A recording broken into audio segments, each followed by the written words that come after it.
Somewhere out there, a boy in a straw hat is still sailing, still laughing too loud, still making promises he has no right to keep, and somehow keeping them anyway. Tonight, we're not skipping ahead to find him. We're not chasing the newest chapter or the loudest theory.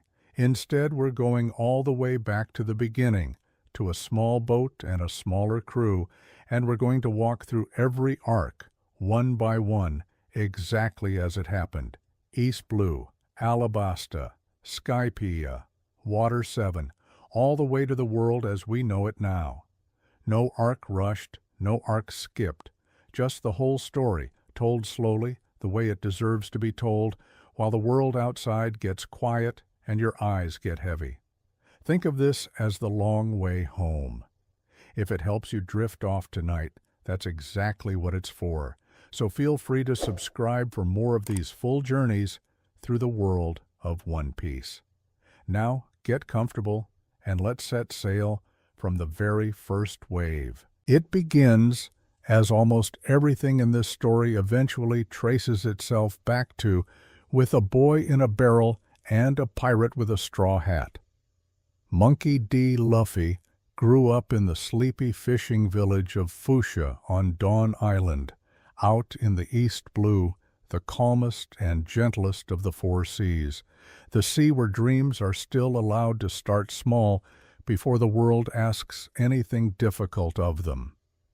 He idolized a pirate named Shanks, a red-haired man who anchored in that quiet harbor for a season, drank far too much in the local bar, sang too loudly, and one day lost his entire left arm to a sea king while saving Luffy's life without a moment's hesitation. Before Shanks sailed away again, he placed his own straw hat gently on the boy's head and told him to return it one day once he had become a truly great pirate himself, not before. That hat, plain and yellow and worn soft at the brim from years of salt air, would go on to mean far more than either of them understood in that quiet moment on the dock. Years earlier, Luffy had already eaten a devil fruit without knowing what it truly was, a rubber fruit, gulped down out of nothing more than hunger and boyish curiosity at a pirate's dinner table, and it left his entire body able to stretch and twist like elastic, left him permanently unable to swim, and left him, more than anything else, unable to imagine a version of his own life that didn't end somewhere at the edge of the horizon, past the edge of the map, wherever that turned out to be.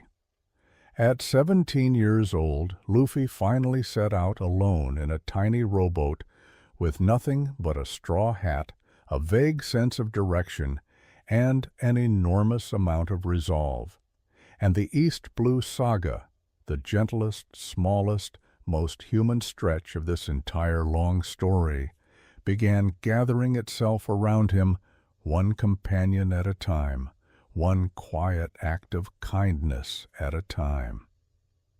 In the town of Shellstown, he freed a swordsman named Roronoa Zoro, who had been tied to a wooden post in a marine courtyard for weeks as punishment for standing up to a corrupt officer, a bounty hunter with a single enormous dream to become the greatest swordsman in the entire world, a promise he had made as a child to a friend named Quina, who died before she ever got the chance to see whether he'd keep it.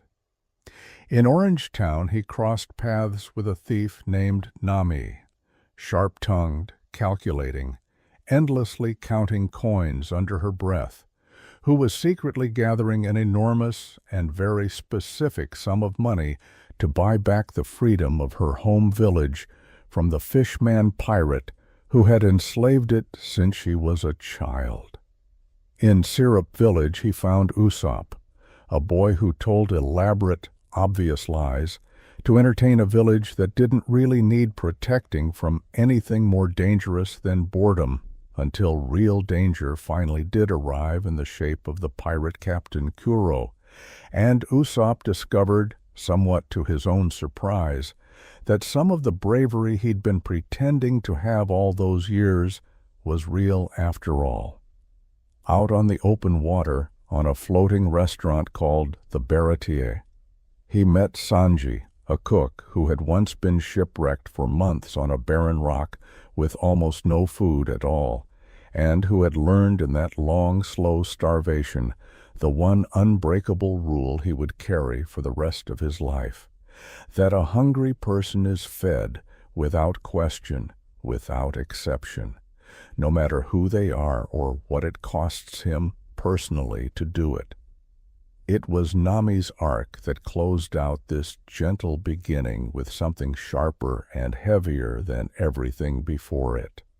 Arlong Park was ruled by a fish man named Arlong, a pirate who despised humanity with the particular corrosive hatred that comes from generations of being treated as something less than human himself, and who had turned that hatred into a village-sized extortion racket built entirely on Nami's forced arithmetic. For years she had pretended to be his loyal ally in order to save her adoptive mother's fishing village, drawing him nautical charts, smiling through gritted teeth, quietly carrying the weight of 10 million berries and the freedom of an entire town on her own back, alone, telling no one, not even the friends she had only just begun to make. When Luffy finally understood what she had been carrying by herself all that time, he didn't ask for permission, and he didn't hesitate. He simply walked into Arlong Park and, piece by piece, tore it apart with his bare hands. Nami, for what may have been the first time in years, cried openly in front of another person instead of alone in the dark, and asked quietly to join his crew. If your eyes are already growing heavy, that's all right. That's more than all right. Subscribe for more of these slow one-piece nights if you'd like, and let the story keep unfolding gently around you while you rest. The crew, 5 strong now, sailed onward to Log Town, the town where the pirate king himself, Gold Roger, had been born, and, decades later, publicly executed in the very same square. It was here, moments before the executioner's blade came down, that Roger announced to the entire assembled world that his treasure, the legendary One Piece, was real, and that anyone bold enough, anyone with the will, was free to go looking for it. A single sentence that set off what the world still calls the Great Age of Pirates. Standing in that same execution square generations later, still barely understanding the weight of the history beneath his own feet, Luffy nearly died to a marine captain wielding weaponized lightning, and was saved at the very last possible second by the same man who had given him his hat in the first place, arriving just long enough to remind Luffy, gently, that some hats are worth surviving for. From Log Town the crew passed through the Reverse Mountain, the only entrance into the Grand Line, a river that runs impossibly uphill against every law that ordinary water is supposed to obey, and arrived in Whiskey Peak, a cheerful little desert town that turned out, underneath its friendly welcome, to be an entire village of undercover bounty hunters secretly working for a criminal organization called Baroque Works. It was here the crew first crossed paths, unknowingly, with Nico Robin, though none of them understood yet what she truly was or what she had spent her whole life carrying, and with a mysterious young woman calling herself Miss Wednesday, who was, in truth, Princess Nefertari Vivi of the Desert Kingdom of Alabasta, working undercover from the inside to unravel the very organization that was quietly destroying her home. Whiskey Peak itself deserves a slower moment than most retellings give it, because it was the first time the crew learned that danger in the Grand Line doesn't always announce itself with a scowl. Every friendly face in that desert town, every innkeeper and bartender and cheerful local pouring drinks late into the night was secretly a trained agent of Baroque works, waiting for the crew to fall asleep before attempting to collect the bounty on their heads. Zorro handled every single one of them alone, in the dark, without waking a single one of his crewmates, a quiet massacre of hospitality that none of the others found out about until morning. It set the tone for the whole second half of the Grand Line, a world where kindness and threat could wear the exact same friendly face, and where you learned arc by arc to look a little closer at both. In Little Garden, a strange island frozen somewhere in prehistoric time, still home to giants and dinosaurs roaming through impossibly tall jungle grass, the crew befriended two ancient giant warriors locked in a duel that had already lasted 100 years. And it was here that Vivi's true identity and true mission were finally laid bare to the crew that had, without quite realizing it, already been sheltering her all along. On Drum Island, a floating winter kingdom once ruled by a cruel and vain king and now quietly protected by an eccentric traveling doctor named Kureha, the crew found Tony Chopper, a reindeer who had eaten the human fruit and gained the ability to think and speak and reason like a person, an outcast rejected in equal measure by animals who found him too human and humans who found him too strange, until one grumpy doctor took him in anyway and taught him that medicine, practiced with enough stubbornness, could become its own quiet form of love. Chopper became the sixth member of the crew that day, carrying with him a single enormous dream: to one day become a doctor capable of curing any illness in the entire world, no matter how impossible that sounded to everyone else. Before Kureha, Chopper had a different teacher, a gentleman named Dr. Hiluluk, the very same king who had once ruled Drum Island poorly and been overthrown, who spent his final years as a wandering doctor selling medicine that didn't actually work, but who taught Chopper, in the process, that even a doctor who cannot cure every illness can still choose every single day to try. Hiluluk died believing his life had been a failure. Chopper carries his flag on the Thousand Sunnies medical deck to this day, a quiet insistence that it wasn't. The whole East Blue saga, if you let yourself sit with it a little longer here in the quiet, was never really about pirates at all in the way the word usually gets used.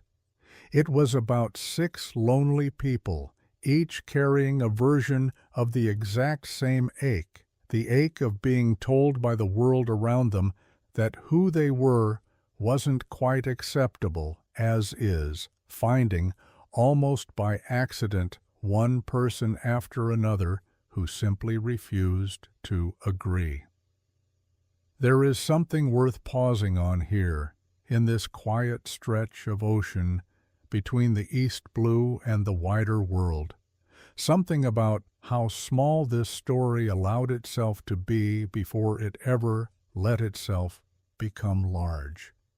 Nobody in Shellstown or Orangetown or Syrup Village had any idea they were standing at the beginning of something that would eventually involve ancient kingdoms and hidden thrones and weapons capable of sinking islands.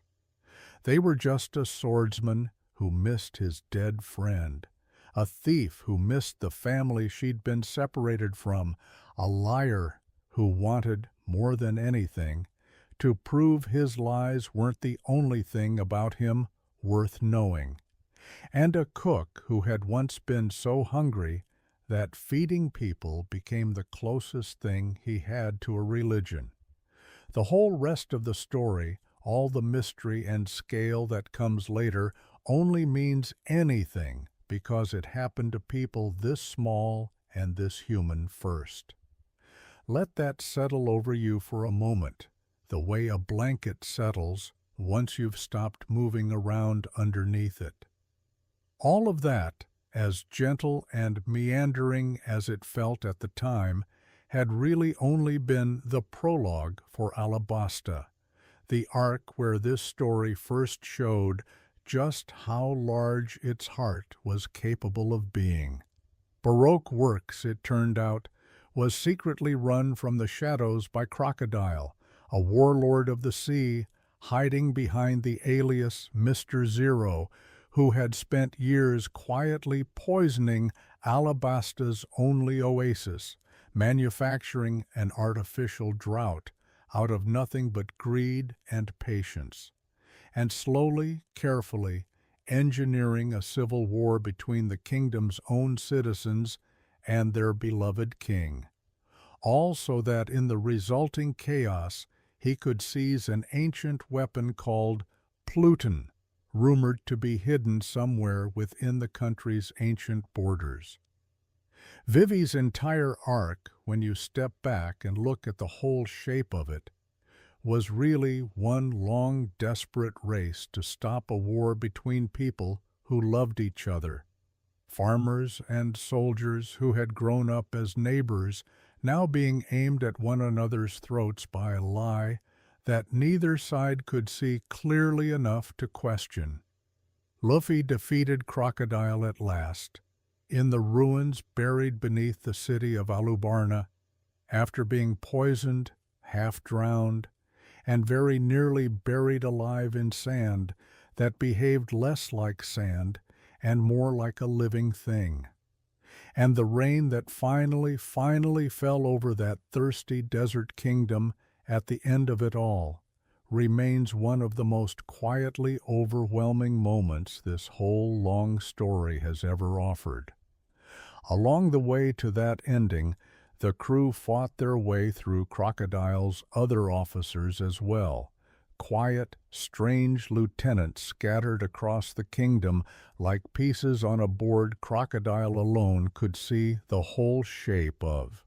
Mr. One, a man whose body had been turned into living steel, tested Zoro in a fight that pushed his swordsmanship further than almost anything in the East Blue ever had. Miss All Sunday, cool and unreadable, and secretly working against her own employer the entire time, turned out to be Nico Robin herself, though the crew wouldn't understand the full weight of that name for a long while yet. And Vivi's own childhood friend, a former palace guard turned rebel leader named Koza, was fighting on the opposite side of the very civil war. His own country's princess was desperately trying to stop. Two people who loved the same kingdom pointed at each other by a manipulation neither of them could fully see through until the rain finally started falling. Vivi wanted more than almost anything to keep sailing with the crew afterward. She chose instead to stay behind and help rebuild her country, and the crew sailed on carrying an empty chair at their table shaped exactly like her, a space they would go on gesturing toward for years afterward, quietly, every single time they raised their Jolly Roger in her honor. If you're drifting further now, that's all right too. That's the whole point. Subscribe for the rest of these nights if it's helping, and let's keep sailing together slowly toward whatever comes next. After a short, easy detour through Jaya, where the crew met the reckless sky pirate Bellamy and first heard rumors of an island called Skypiea, Floating somewhere impossibly above the clouds, they rode the ocean's own strange currents straight up into the sky itself, on a river of water, climbing where no river should ever be able to climb. Skypiea was ruled by a man who called himself a god, Enel, a figure with total command over lightning who had already conquered the native Shandia and Skypiean peoples through nothing more than fear and a carefully maintained lie about his own divinity, and who was, unbeknownst to almost everyone living beneath him, already quietly planning to abandon the entire island the moment his invented godhood became inconvenient by launching himself to the moon in a hidden rocket he had built for exactly that purpose. Buried deep beneath the island's golden temple lay one of the Void Century's oldest surviving artifacts, an enormous bell that had been rung once, 800 years earlier, by the ancestors of the Shandia people, as a promise to be kept across generations. Luffy's crew helped fulfill that promise at last by ringing the bell again from the highest point in the entire sky, a sound that carried far below, all the way down to the ocean's surface, where it happened to be heard by a certain black-bearded pirate whose plans would go on, quietly and patiently, to reshape the entire balance of the world. Skypiea also introduced Wiper and the Shandia warriors, descendants of a people who had been driven from their ancestral land 400 years earlier, and who had spent every generation since preparing to reclaim it. And it introduced Gonfall, the true former god of the sky, a gentle old man who had chosen to give up his own throne rather than rule the way Enel did, proof, quiet, and easily missed. That power in this story is almost always separated from goodness by nothing more than a choice. A gentler, shorter stretch followed at Long Ring Long Land, a strange island shaped by a devil fruit's power into interlocking rings of grassland, where the crew tangled briefly with a pirate captain named Foxy, whose fruit let him steal years directly off an opponent's life with a slingshot, and where Luffy first began, in his own clumsy way, to understand that not every fight in this world needed to be won through force alone. And then came Water 7, and with it, everything the crew thought they understood quietly began to come apart at the seams. The Going Merry, the small caravel that had carried them faithfully since Syrup Village, was dying. Her keel cracked in a way no shipwright in the world, however skilled, could actually repair. It was here the crew met Frankie, a cyborg shipwright hiding a long and tragic history involving a man named Tom, the legendary master builder who had constructed the very ship that once carried the Pirate King all the way to the end of the Grand Line, and who had been unjustly imprisoned and executed by the world government for that single act of craftsmanship. It was also here, in Water 7's quiet canals, that Usopp, unable to accept his ship's coming death, fought Luffy over her fate, and, for the very first time in the story, walked away from the crew entirely, a rupture that somehow hurt worse than any villain in the whole arc managed to. And it was here that Nico Robin, who had quietly, almost silently joined the crew back in Alabasta without anyone fully noticing when it happened, made the devastating choice to sacrifice herself into the hands of the world government's most dangerous agents, in order to protect the very people she had only just, cautiously, begun to let herself trust, walking away in tears while whispering to the wide ocean that she wanted, still after everything, to live. 4 words that had once been forbidden to her, that had once gotten an entire island destroyed for daring to be spoken, finally allowed to break free. The agents who took her, a group calling themselves CP9, were no ordinary government officers. They had spent years living quietly inside Water 7, disguised as shipwrights and dock workers, and even, in one particularly painful case, as one of Frankie's own trusted friends, waiting patiently for the exact right moment to reveal what they truly were. Rob Lucci, their leader, carried a devil fruit that let him become a leopard, and fought Luffy in a battle at the very top of the Tower of Justice that pushed Luffy further than almost any fight before it had, a battle where Luffy, for the first time, had to reach past his own limits simply because giving up was never going to be an option he allowed himself to consider. Zoro, on a separate bridge entirely, faced Lucci's own subordinate Kaku in a duel that tested his 3-sword style against a man who could transform into a giraffe. A fight almost comic in its premise and completely serious in its stakes. And Sanji fought his way through Jabra with the same stubborn refusal to lose that had once kept him alive on a shipwrecked rock with no food at all.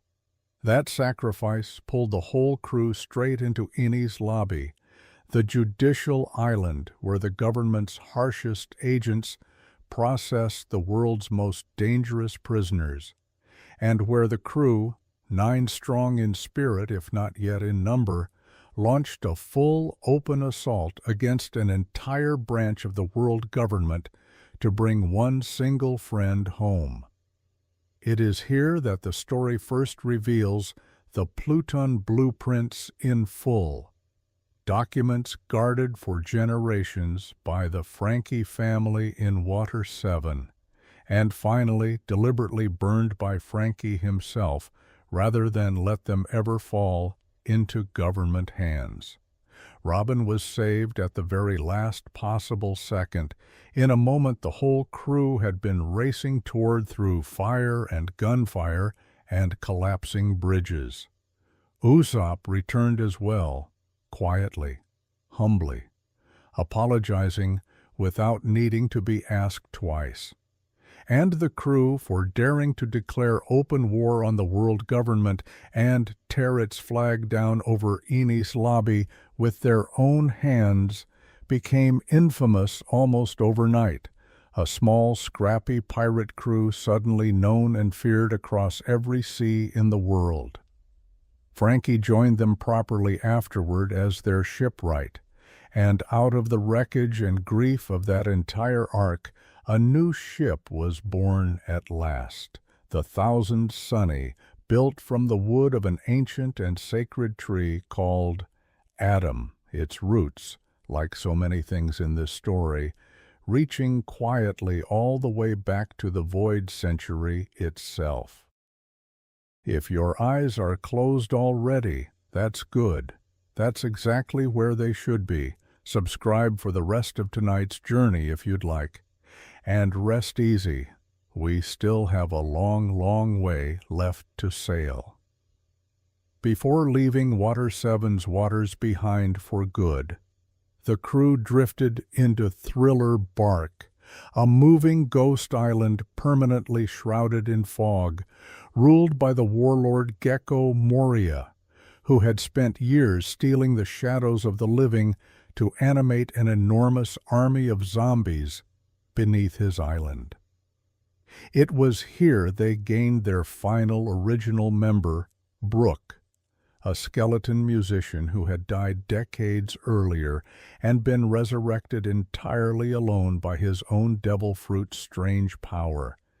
his crewmates' bodies long since turned to bone beside him in the endless fog of the Florian Triangle, waiting 50 full years for anyone at all, to remember a promise he'd made to return to a certain rocky coastline one day.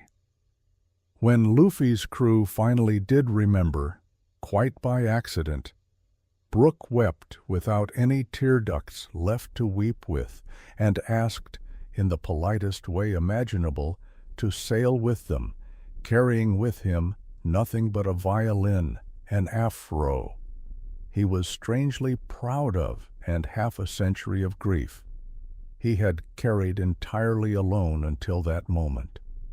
The crew, 9 members strong now, sailed onward toward the Sabaody archipelago, the final gateway standing between them and the second, far more dangerous half of the Grand Line.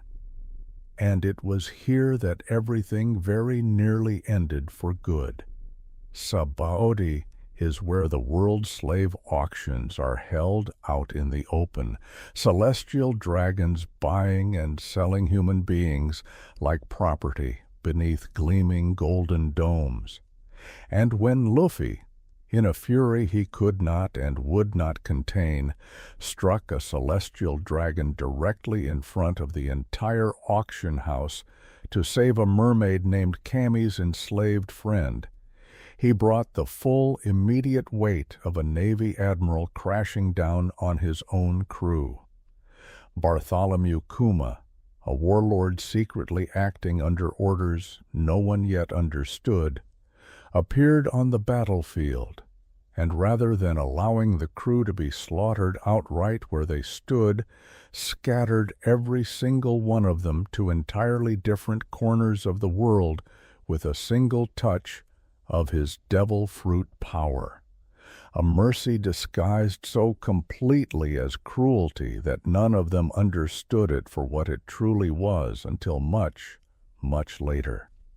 Luffy alone landed, dazed and alone, on Amazon Lily, an island of women warriors ruled by the Empress Boa Hancock, a woman who had spent her entire adult life quietly carrying the shame of a slave's brand burned into her own back, and who found in Luffy, almost entirely against her own will and her own better judgment, someone she simply could not bring herself to hate the way she hated nearly everyone else who had ever looked at her.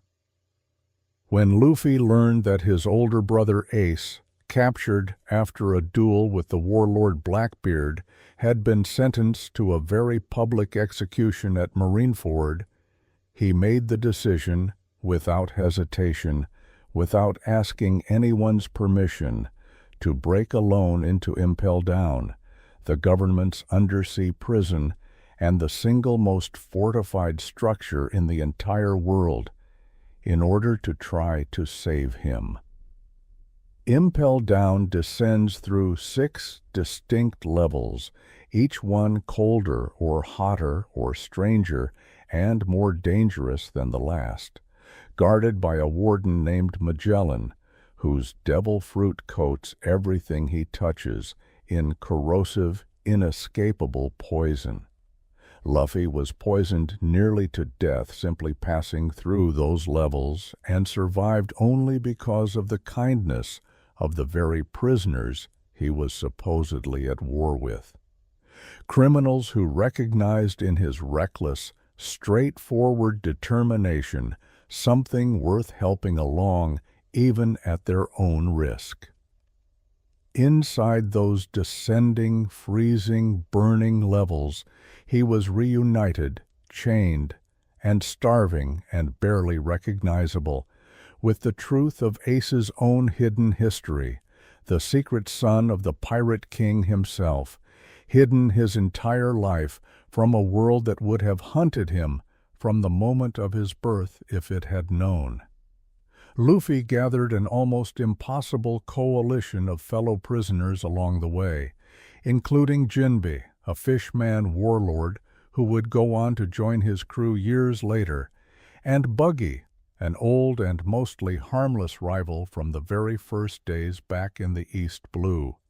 And together they broke out of the world's most secure prison in the entire story's history, racing to reach Marineford in time. Marineford is where this story, gentle as it had mostly been until then, stopped being gentle all at once. The entire Navy, every admiral, every remaining warlord still loyal to the government, gathered in one place to execute Ace publicly as a deliberate warning to the whole watching world. And Whitebeard, the single strongest man alive and the closest thing to a father Ace had ever truly had, brought his entire crew to stop it from happening. The battle that followed cost thousands of lives on both sides.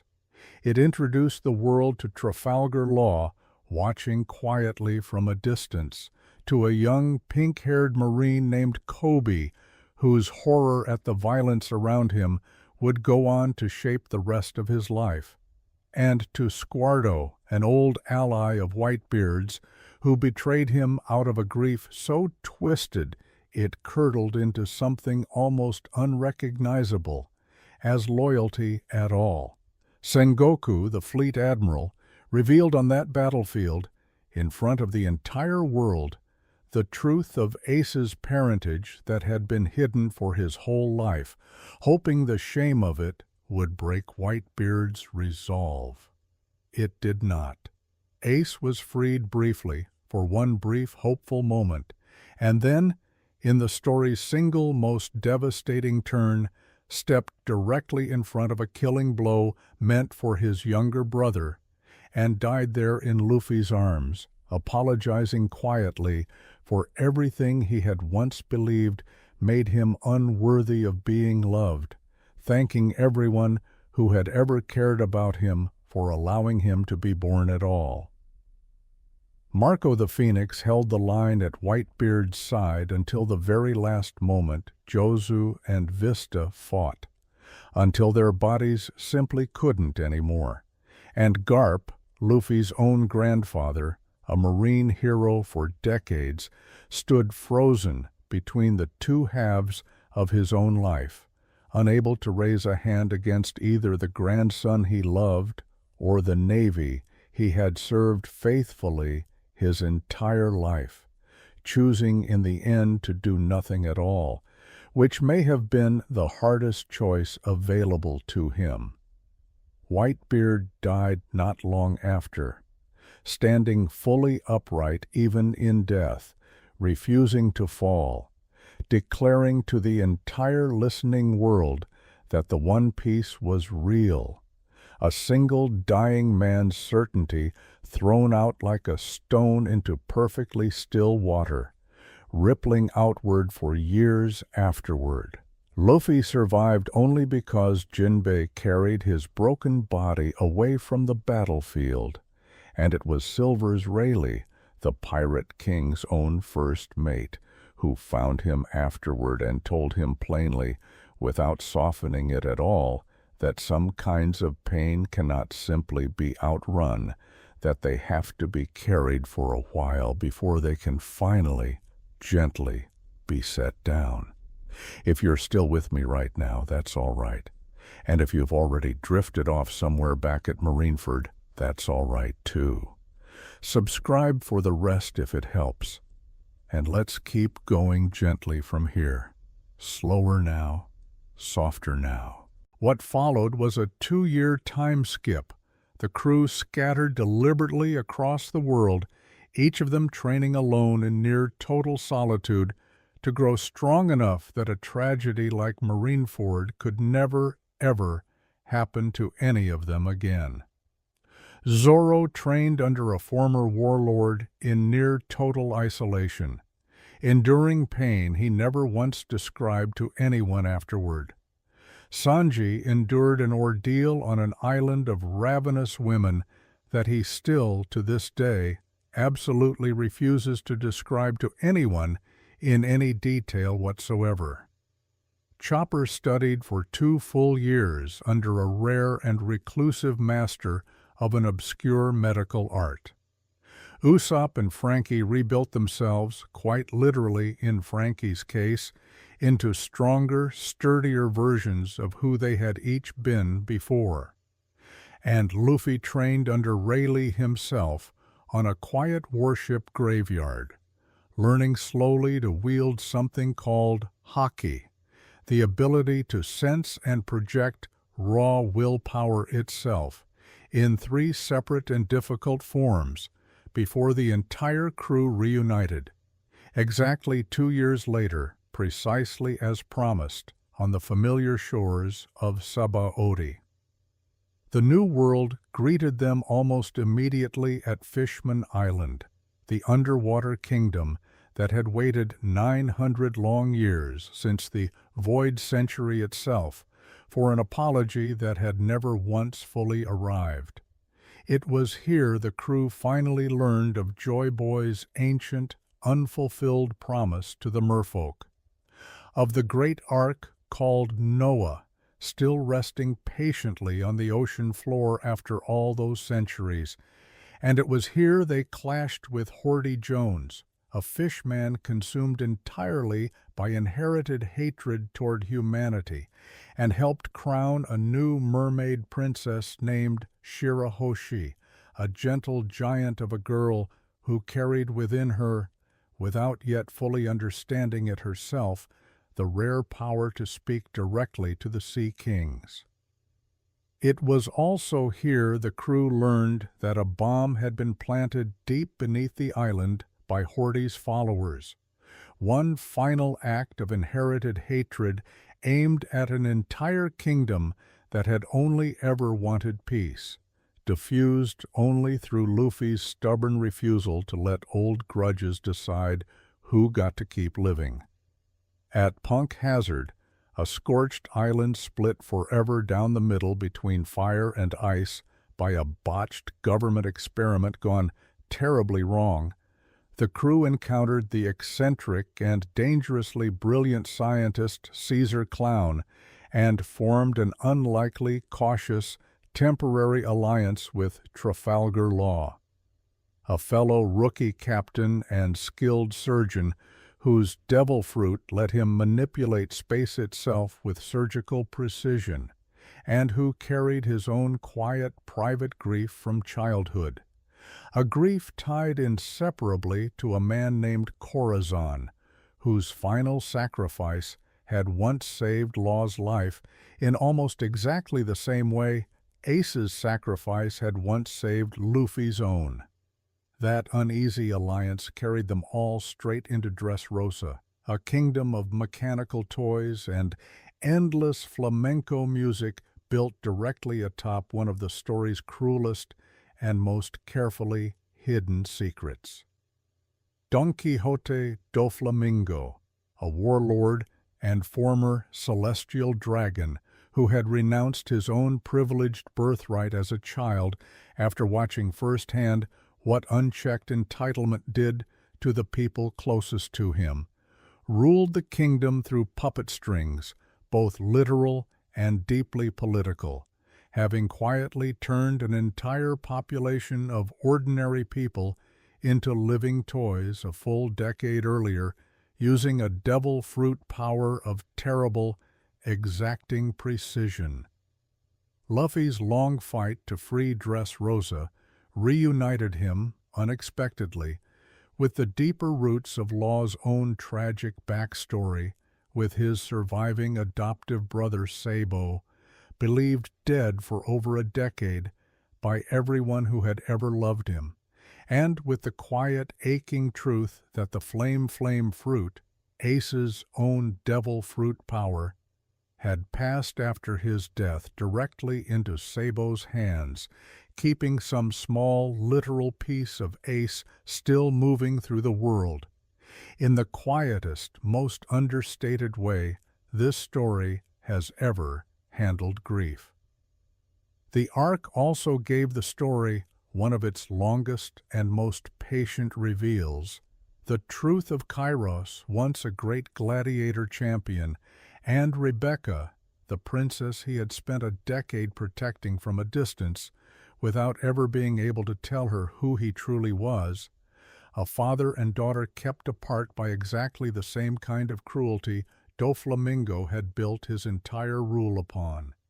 Zu came next, a smaller and stranger arc, where the crew finally found the mink tribe living peacefully atop the back of Zunatia, a giant elephant that has apparently been walking the earth for a full 1,000 years as a punishment whose original cause remains completely unknown even now, and where they also learned, almost as an aside, that Sanji's own birth family, the Vinsmokes, had arranged his marriage entirely without his consent in order to secure a political alliance with the Yonko Big Mom, dragging Sanji reluctantly, painfully, back into a childhood he had spent years of his life trying very hard to outrun completely.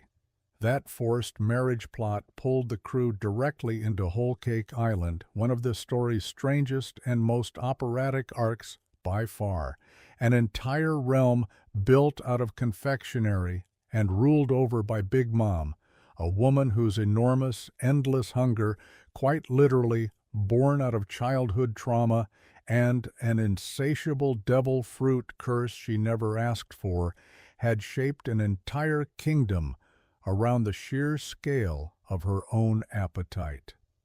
Sanji's reunion with his cruel, cold father and his genuinely kind, long-suffering mother finally forced the story to show, in full, exactly where his one unbreakable rule about feeding the hungry had first been quietly planted, in a childhood where he alone, among all his siblings, had stubbornly refused to let cruelty erase the softness underneath. The wedding cake, in the end, was never once eaten by anyone. The crew escaped with Sanji intact, with an uneasy, temporary truce forged between Big Mom and the Straw Hats that would go on to matter again much later, and left an entire Yonko's territory behind them in open, furious, delicious chaos. Around the same stretch of the story, the lens briefly widened out to Reverie, the Great World Conference, where the leaders of every allied nation on Earth gather together in person at Mary Jawa's itself. It was here that Princess Vivi, older now and steadier in her rule than she'd ever been as a girl, delivered a single fragment of Nefertari Lily's ancient, centuries-old letter that visibly startled even the hidden figure sitting on the empty throne. And it was here that the seeds of the Revolutionary Army's next moves and of the government's coming quiet panic were planted directly in front of the whole watching world, without most of that world ever fully realizing what it had just witnessed. If you've drifted off somewhere around here, I hope it's been a gentle landing. Subscribe if you'd like, and let's finish this long journey together, slowly, the way we started it. And then, at last, Wano. If Alabasta was this story's heart, and Marineford was its grief, Wano is its reckoning. An entire island sealed off from the rest of the world for centuries, ruled in secret terror by Kaido, the single strongest living creature in the world. A Yonko whose devil fruit let him take on the full form of a dragon, and who had, through his puppet Shogun Orochi, spent 20 long years crushing every last flicker of samurai resistance while starving the country's own ordinary people, all while the wealthy capital city of Onigashima feasted directly above their heads. Luffy allied himself with Kozuki Momonosuke, the young heir to Wano's rightful rulers, and with fellow captains Trafalgar Law and Eustace Kid, forming an uneasy, temporary alliance of rookie supernovas against two entire Yonko at once, Kaido and Big Mom, who had unexpectedly joined forces together inside the floating fortress of Onigashima. The Battle of Onigashima remains, even now, the single largest this story has ever staged. Samurai and pirates and minks and ninjas all fighting side by side against an army that had ruled through nothing but fear for an entire generation. It was here that Luffy finally fully awakened the true nature of his devil fruit, revealed after 800 years of the world government's deliberate, careful suppression to be the human fruit. Model Nika, the mythical sun god fruit, granting him powers of cartoonish, rubbery, laughing freedom perfectly matched to the ancient will of a figure known only as Joy Boy.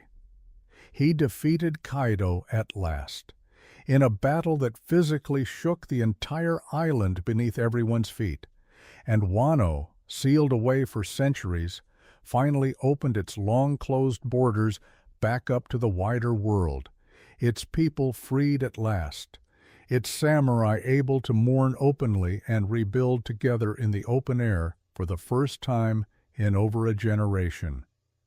The battle also cost the crew and their allies dearly.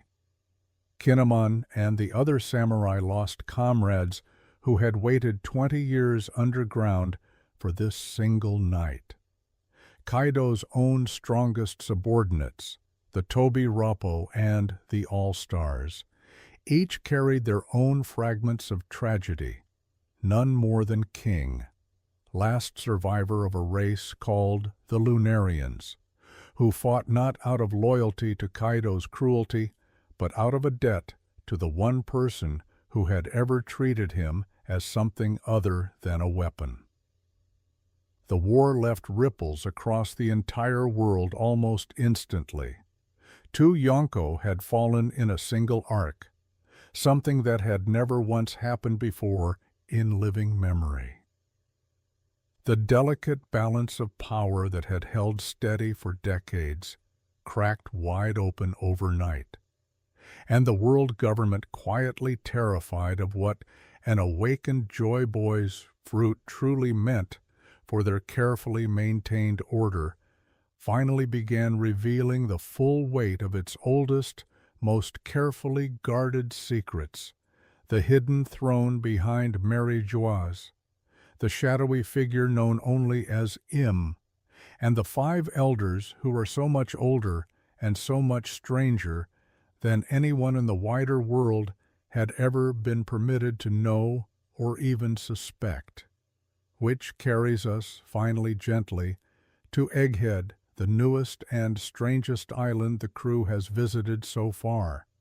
A floating research facility built entirely by the scientist Vegapunk, the single most brilliant living mind currently in the world, a man who has spent his entire life quietly reconstructing fragments of the ancient kingdom's lost technology, from artificial devil fruits to towering pacifista androids to Vegapunk's own 6 satellite bodies, each one carrying and expressing a different fragment of his original personality. It was here the crew learned, delivered plainly and directly by Vegapunk himself, in a broadcast meant to reach the entire listening world at once, some of the very deepest truths about the Void Century, about the ancient kingdom that came before it, about a weapon called the Mother Flame that had already, quietly, sunk one entire nation beneath the rising waves. It was here that the government finally moved to erase Vegapunk completely rather than allow his knowledge to spread any further than it already had. And it is here, as of the story's most recent chapters, that the crew now stands, right at the edge of the newest and possibly the largest secrets this entire world has ever come this close to letting slip. Egghead has also brought old threads quietly back into view, the return of Blackbeard's crew circling the island's edges like something patient and hungry, the reveal of Vegapunk's own long history with a young Nico Robin, whom he tried and failed to save from O'Hara's destruction decades earlier, a regret he has apparently carried in silence for longer than Robin has even been part of this crew. And beyond Egghead's shores, the wider world has kept moving too, in the story's most recent chapters. The warlord system was abolished entirely in the aftermath of Wano, one more old structure from the void centuries' long shadow finally cracking. A new power called the Cross Guild rose up almost overnight, led by 3 former Whitebeard commanders, Buggy chief among them almost by accident, offering bounties on the heads of the very Marines who once hunted pirates. One more sign that the balance the world government spent 800 years maintaining is no longer holding the way it used to. That is the whole shape of it, laid out gently, arc by arc, end to end. Every friend found exactly when they were needed most. Every grief carried and then, somehow, slowly, carried onward instead of carried alone. A boy who only ever wanted to be free, gathering around him, one quiet island at a time, everyone else in the world who happened to want exactly the same thing he did. The story isn't finished yet. It never quite feels finished, the way a really good, really long night's sleep never quite feels finished until morning insists on it anyway. But you don't have to stay awake for the ending tonight. You're allowed to rest now, fully, completely, and let the rest of the story wait patiently for you, the way it's already waited, so patiently, for everyone who has ever needed it to. Let's linger a little longer here before the night finally closes, because there's something worth sitting with in the shape of this whole journey once you step far enough back from it. Every single arc we just moved through, gently, slowly, one after another, was really the same story told again and again in a different key. Someone was being controlled by someone stronger than them. Someone had been made to believe that the way things were was simply the way things had to be. And into that stuck, frozen situation walked a boy who genuinely did not understand why anyone should have to live that way, who never once seemed to consider that the answer might be more complicated than simply refusing to accept it. Arlong told Nami the sea belonged to fishmen. Crocodile told an entire desert kingdom that scarcity was inevitable. Enel told an island in the clouds that he was a god, and gods do not need to be questioned. Doflamingo told Dressrosa that toys do not get to want anything. Kaido told Wano that strength alone decides who eats and who starves.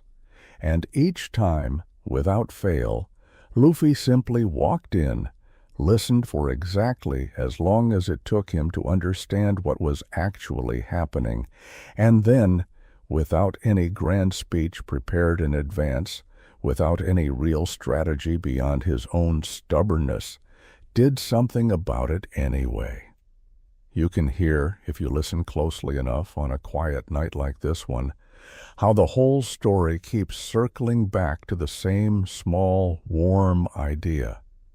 That the people who are hurting the most are so often the ones working the hardest to make sure no one else finds out.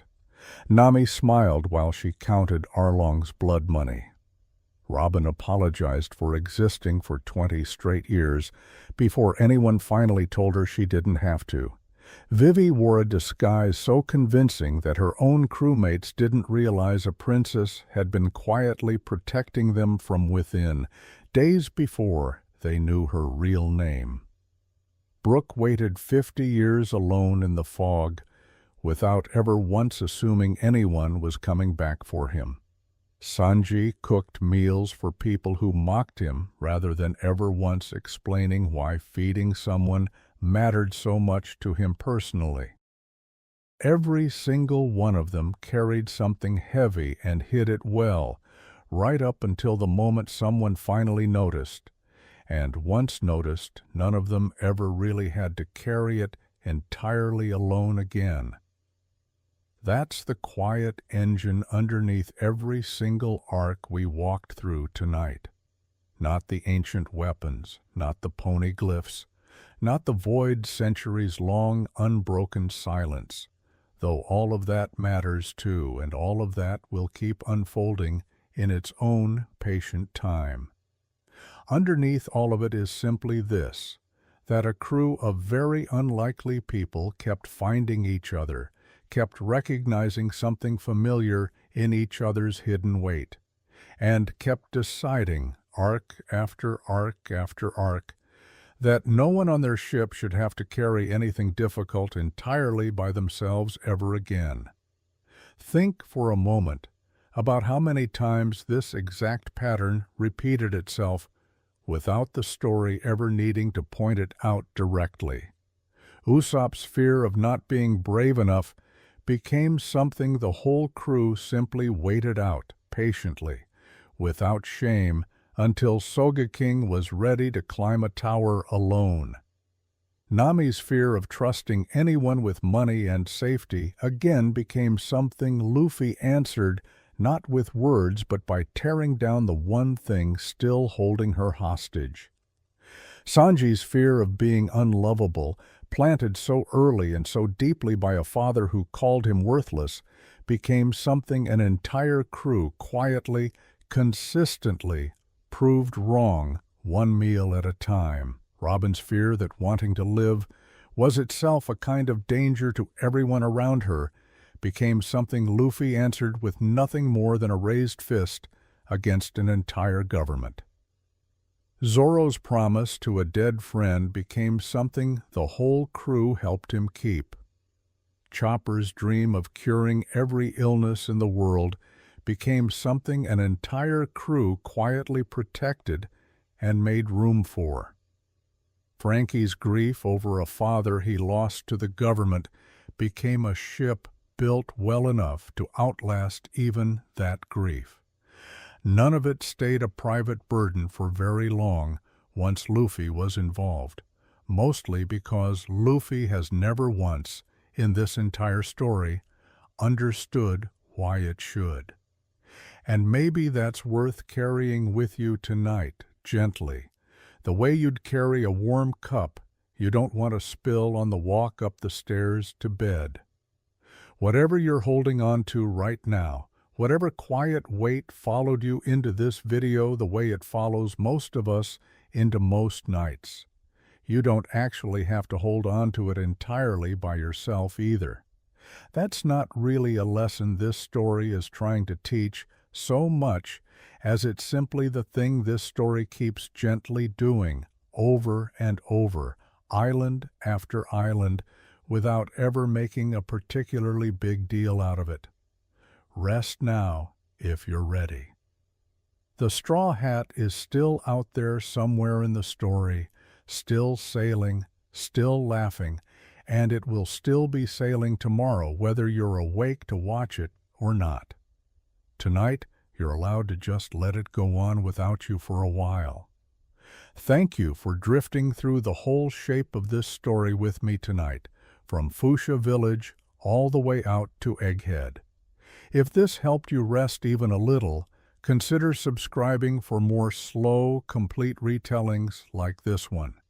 And if you're still somehow awake right now, just close your eyes. You've made it all the way through, and there's truly nowhere else you need to be tonight.